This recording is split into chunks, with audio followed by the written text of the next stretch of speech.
Ready to go? Ready? Today on Exploring Scotland's History, we're going to have a look at the hidden Hebrides. These are sites that we have visited that we might not necessarily have just as much information for a standalone video, but these sites do deserve recognition. Some of them were the most stunning places that we happened to come across. Enjoy.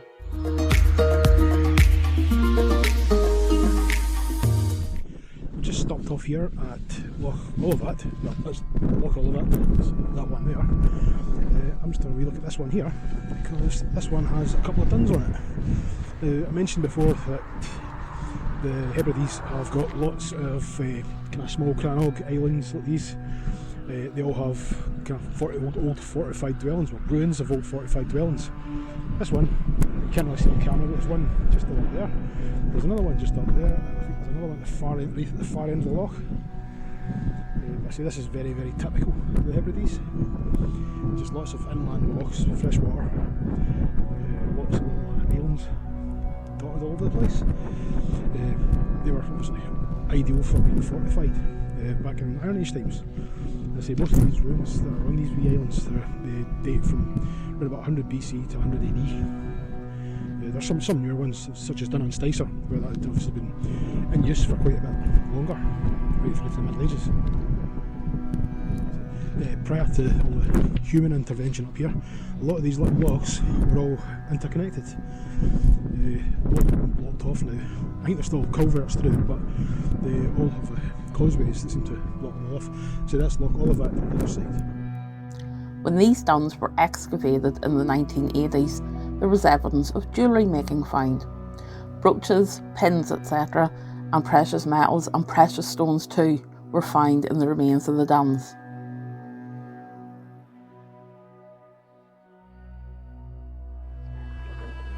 Got a bit of a panic attack. Chili's found a roll shop. See, every time you go, I just think that's getting more expensive. Well, the spindle, so you can spin your own wood. Oh, okay. You can't really complain, because this is the first place we've got, like, we're excited about shopping, because it's not like we've got shopping malls here or shops even.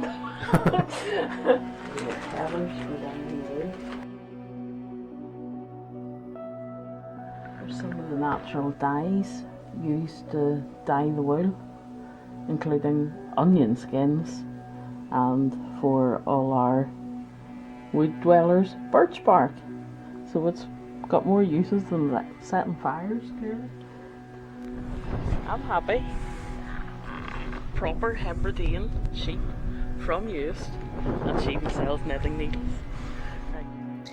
Even Kilbride Campsite in South Uist that we used as a base for a week's stay, rich in history. Not to mention rich in naturally dyed wool and a smorgasbord of other crafty delights.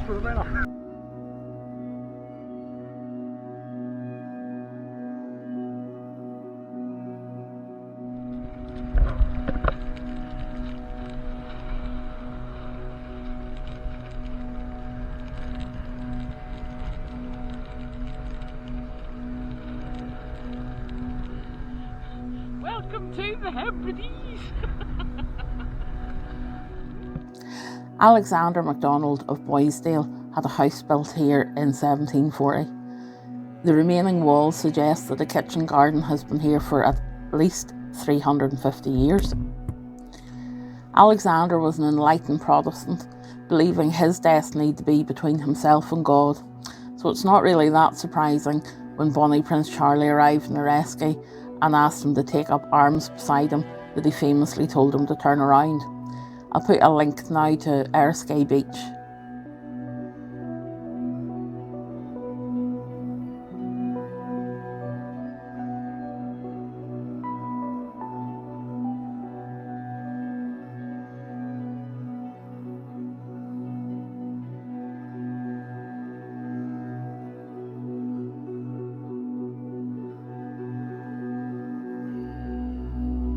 Angus MacAskill was born here in 1825.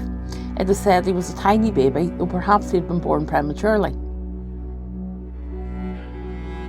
The MacAskill family were sent off to English Town on Cape Breton Island around 1831. By the time he reached maturity, Angus had reached the height of 7 foot 10 inches. He would be known as the Cape Breton Giant.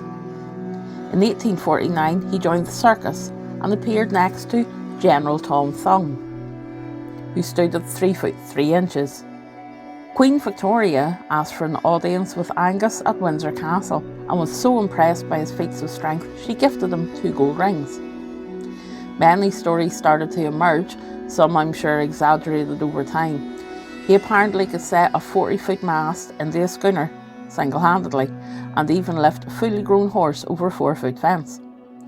Another story tells of French sailors who taunted him to lift a 2,500-pound anchor, which he did with ease.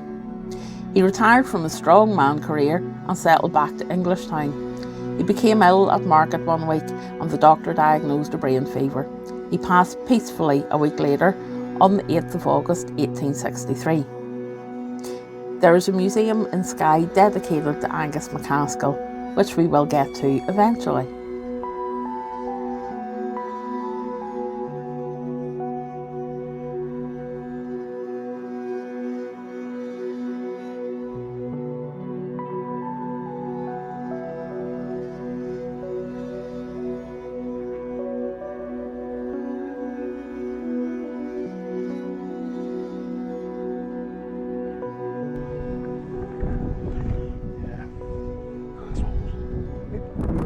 We're back on South Uist, and we were going to go out and see some, well, the remains of an old wheelhouse. I've just been looking up in the Ordnance Survey map, and it's smack bang in the middle of the MOD testing area.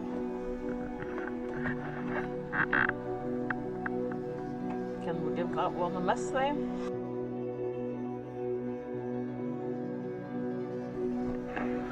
We've actually cut back up to 𝕬𝖊𝖓𝖊𝖓 statue to get internet signal again. There's virtually nowhere else on the island you'll get a signal apart from the MOD areas. Thanks, Westminster.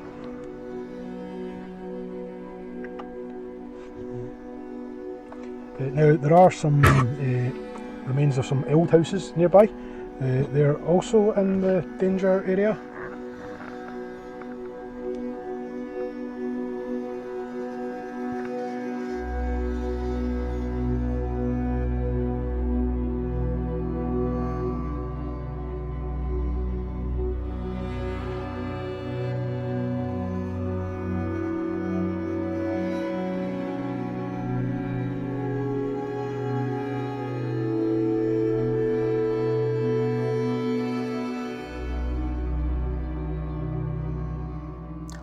The Our Lady of the Isles was commissioned when the MOD that sits behind the statue proposed a missile testing and range to be constructed in the area.